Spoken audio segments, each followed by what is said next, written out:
O Brasil de 58 foi espetacular na Suécia, como era espetacular o Brasil da Maria Esther Bueno, campeã em Wimbledon, como era espetacular o Brasil do ano seguinte, campeão mundial de basquete, seria depois bi em 63, como era o Brasil da Bossa Nova, né? A partir de 59, com Canções do Amor Demais, da Elisete. Não por acaso, os melhores momentos da história do que o Brasil melhor produziu na vida, que é jogador de futebol e músico, coincidiram naquela época Bossa Nova e de um futebol maravilhoso. E o futebol reconhecido pelo mundo, com a Maria Esther Bueno no tênis, com os meninos do basquete, mas também com a música do Tom, do João, do Frank Sinatra, tocando, cantando, gravando com eles, e da seleção campeã em 58 e campeã em 62. Mas o Brasil era aquela turbulência desgraçada, era mais depois da renúncia do Jânio Quadros em 61, e era interessante que o Brasil tenha essa coisa, um país do futebol, mas com presidentes não muito afeitos ao futebol. Getúlio Vargas não sabia o que era bola, mas detectou antes da Copa de 38 a força do futebol. Café Filho, que foi presidente durante pouco tempo, foi até goleiro no Alecrim, mas não era muito de futebol. Juscelino, muito inteligente, mas não gostava de futebol. Jango também não tinha a menor ideia. E naquela época eles se aproveitaram, claro, do futebol. O próprio Jânio Quadros, embora corintiano, era um corintiano light, se é que dá para dizer. Então não se aproveitou muito aquilo. E em 62, já com as coisas meio que voltando depois da renúncia do Jânio em agosto de 61, a coisa estava mais ou menos encaminhada. Mas o brasileiro é tão corneteiro que, mesmo para a campanha de 62, com 14 nomes campeões de 58, entre eles Pelé já mais amadurecido, craque do futebol mundial, e Garrincha sempre muito bem, a imprensa achava que era um time muito envelhecido, que era melhor trocar muitos jogadores. Inclusive a enciclopédia do futebol, o botafoguense Newton Santos. É fato que ele tinha, no Chile, em 62, 37 anos. Mas um cara como ele, que é uma aula sabedora de futebol, você não pode tirar. E foi o que aconteceu. A base foi mantida, o treinador até por questões de saúde trocou, saiu o Vicente Fiola e chegou um treinador até mais preparado, como a Aimoré Moreira, e o Brasil foi muito bem obrigado no Chile, mesmo perdendo Pelé no segundo jogo, no meio da segunda partida contra a Tchecoslováquia. Mas para ir para a felicidade do Brasil, aquele apaixonado pela Elza Soares Mané Garrincha jogou por ele, pelo Pelé, por toda a seleção e até para Elza Soares. E o Brasil foi fazendo a festa e foi bicampeão.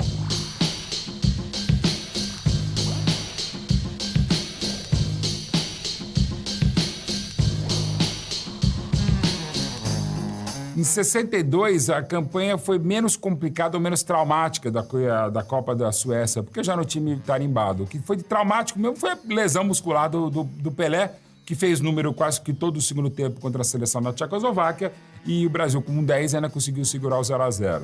O jogo seguinte foi mais traumático, contra uma ótima Espanha, que era um time que tinha Puskás, que tinha Di Stéfano, embora um deles estivesse lesionado. O Brasil saiu perdendo, teria acontecido um pênalti, que nem falta foi, mas se foi falta, foi dentro da área, e Newton Santos Genial deu 2 passinhos para fora dela, o juiz marcou fora o que era dentro, foi batido a falta, um gol legal, marcaram o impedimento que não houve, e depois o possesso, também apelidado pelo nosso Rodrigues Amarildo, fez a grande virada contra a seleção da Espanha.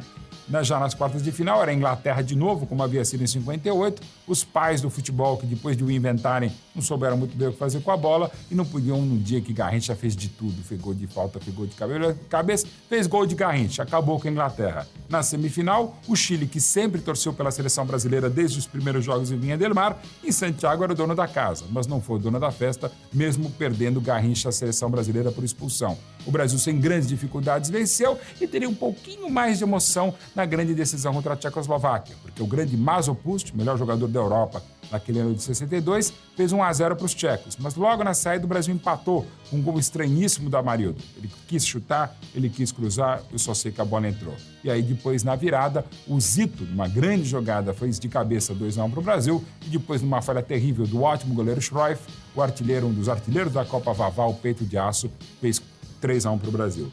Foi uma Copa que dá para dizer que de todas as 5 foi a menos complicada para o Brasil. Talvez porque ter sido a única que o Brasil foi campeão de novo, mas sobretudo porque manteve a base. Mesmo com tanta gente contra, não tinha nada da bola contra aquele time e o Brasil foi devidamente bicampeão no Chile. Mas era uma equipe que chegou não muito insensada ao Chile. Muita gente achava um time envelhecido, que tinha que mudar. E aquela velha história que nem sempre se confirma que em time que está ganhando não se mexe, o Brasil se manteve e desde então é o único bicampeão na Copa do Mundo. Com 14 nomes de 58, sem o Pelé, mas com Mané em dias de Pelé ou em noites e tardes de Garrincha, até no que não devia, como na semifinal contra o Chile, quando ele, depois de apanhar todo o jogo, resolveu agredir o marcador, foi devidamente, corretamente expulso, estaria suspenso da grande final contra a Tchecoslováquia, mas aquelas jogadas bem brasileiras. O bandeirinha, que teria que haver, na época, pelo regulamento da FIFA, um julgamento para se saber se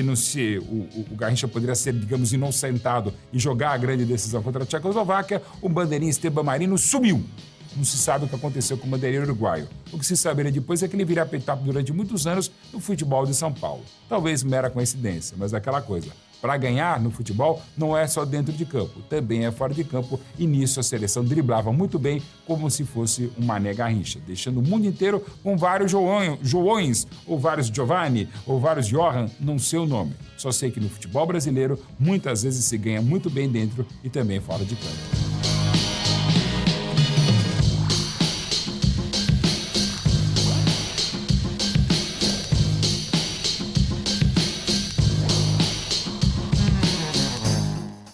Muito obrigado por ter acompanhado até aqui.